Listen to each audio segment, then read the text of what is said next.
Allez, salut à toi, bienvenue sur la chaîne YouTube La classe de Monsieur Fred. Aujourd'hui, je donne un carton à une matière qui n'est pas toujours facile, les fractions. Tu vas voir comment amplifier, comment simplifier une fraction, mais tu comprendras aussi ce que cela signifie, la rendre irréductible.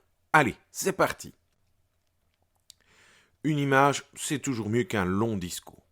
Voici donc un rectangle qui apparaît à l'instant. Je vais partager mon rectangle en deux. Voilà une partie qui se colore en rouge.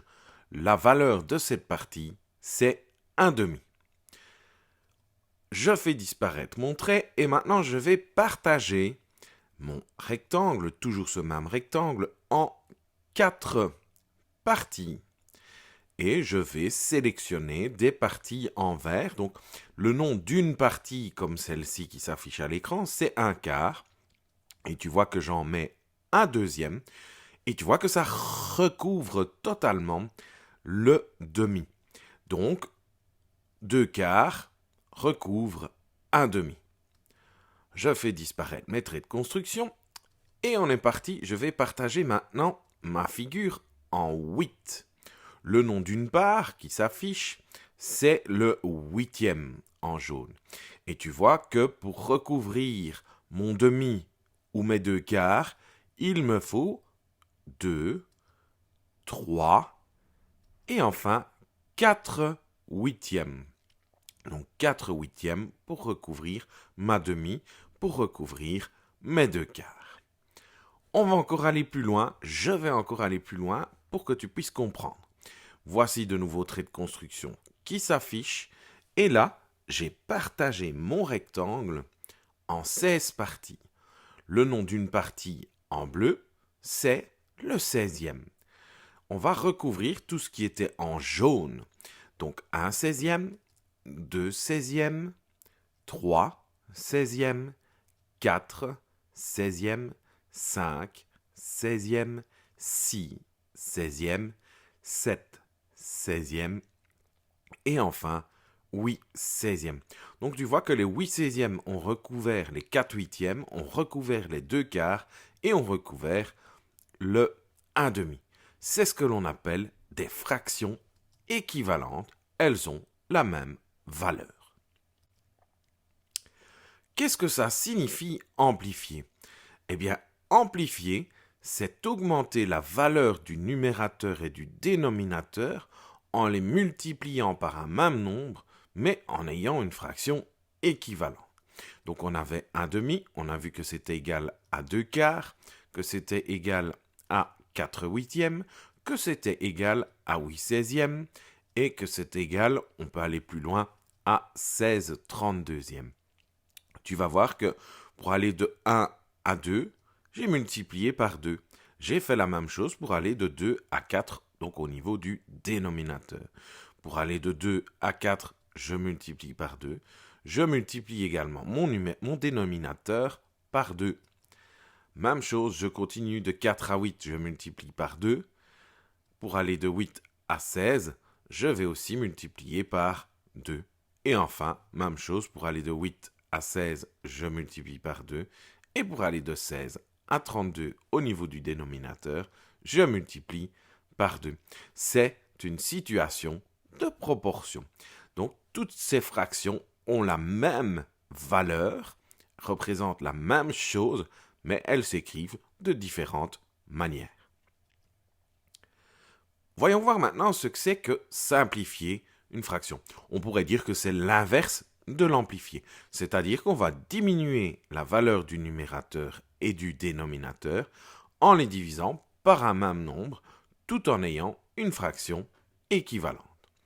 On repart de notre cas de figure de tout à l'heure. 1,5, c'était 2 quarts, c'était également 4 huitièmes, c'était aussi 8 seizièmes, et enfin j'avais rajouté 16 32e. Eh bien, on peut simplifier la fraction. On va passer de 16 à 8 en divisant par 2, de 32 à 16 en divisant par 2, de 8 à 4 en divisant par 2, de 16 à 8 en divisant par 2, de 4 à 2 en divisant par 2, de 8 à 4 en divisant encore par 2, et enfin de 2 à 1 en divisant par 2, et de 4 à 2 en divisant par 2.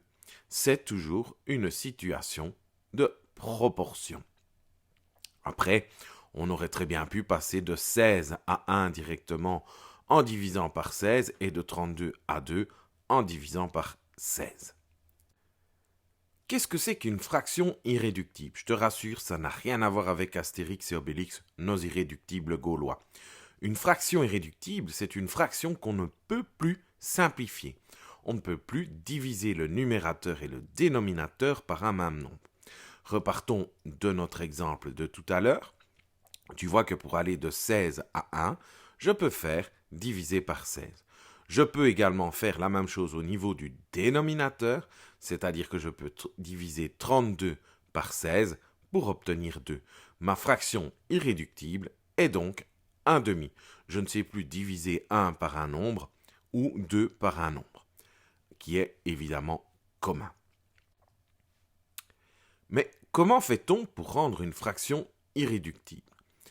Eh bien, il faut trouver le plus grand nombre commun possible qui puisse à la fois diviser le numérateur et le dénominateur.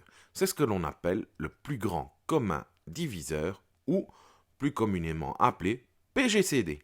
D'ailleurs, à ce sujet, il y a une vidéo sur ma chaîne qui t'explique tout ce qu'est PGCD, PPCM et nombre premier. On va partir sur un exemple 9/24e. 9/24e, tu peux diviser ton numérateur par 3, mais aussi ton dénominateur par 3, ce qui te donne 3/8. 3/8, c'est la fraction irréductible de 9/24e. Tu ne peux plus diviser 3 par un nombre, ni 8 par ce même nombre.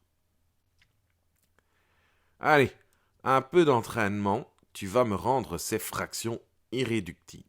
C'est parti. 8/64e, 21/56e, 40 centièmes et enfin 18/81e. Tu peux mettre la vidéo en pause, tu prends un morceau de papier, un crayon et t'es parti. Et dès que tu as terminé, tu relances la vidéo. Voilà, je pense que tu as terminé ce petit exercice. La première fraction, 8/64e, tu pouvais diviser ton numérateur et ton dénominateur par 8, ce qui te donnait 1/8 comme fraction irréductible. 21/56e, tu pouvais diviser par 7, ce qui te donnait 3/8. 40 centièmes, tu pouvais diviser ton numérateur et ton dénominateur par 20, ce qui te donnait 2/5. Et enfin, 18/81e, tu pouvais diviser par 9, ce qui te donnait 2/9. Voilà, la vidéo est à présent terminée. Je te dis un tout grand merci. N'hésite pas à liker la vidéo. T'es un champion, je suis sûr que maintenant tu maîtrises les fractions. Et surtout, abonne-toi à ma chaîne YouTube. Ciao, ciao!